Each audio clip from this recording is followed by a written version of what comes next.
Hello everyone, welcome to back my channel. I hope everyone is having a wonderful day. Before starting the video, please go ahead and hit the subscribe button.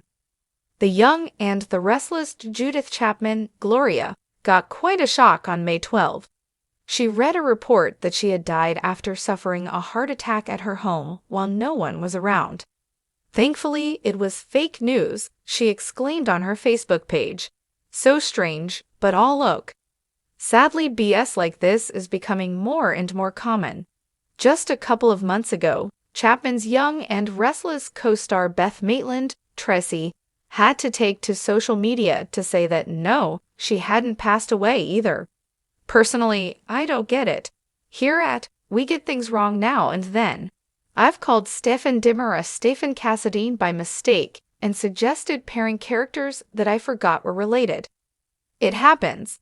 But none of us would ever just make up a story about a real person, much less one as vicious as these.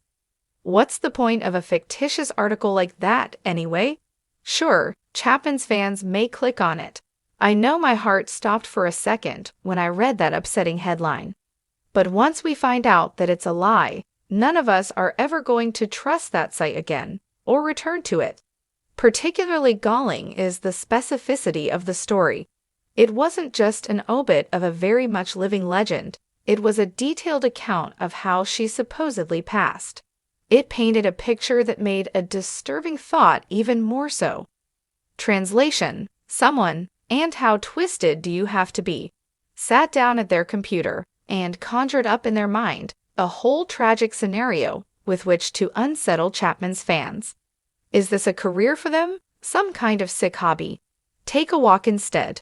Read a book. Come up with a storyline for Gloria instead. It breaks my heart to no end that Young and Restless uses the character, and her portrayer, the Bette Davis of daytime, so infrequently.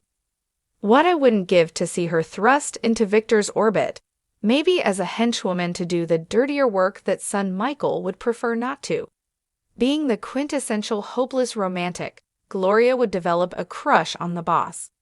Of course, Victor only has eyes for Nikki this week, so Gloria could find herself drowning her sorrows at society, only for Nick to sidle up and ask why she looks so glum. "My ship's done sailed," she says. "I think I've had my last great love." "Ah, you and me both," he sighs, ordering a beer. "But you're young, vital," Gloria points out. "You have your whole life ahead of you." And Nick replies, "So do you." "I have significantly less life ahead of me than you, my dear." "Depends on how you live it," Nick winks. And just like that, Gloria could find herself entangled in a May/December love affair that puts a new spring in both her step and her level-earned lovers.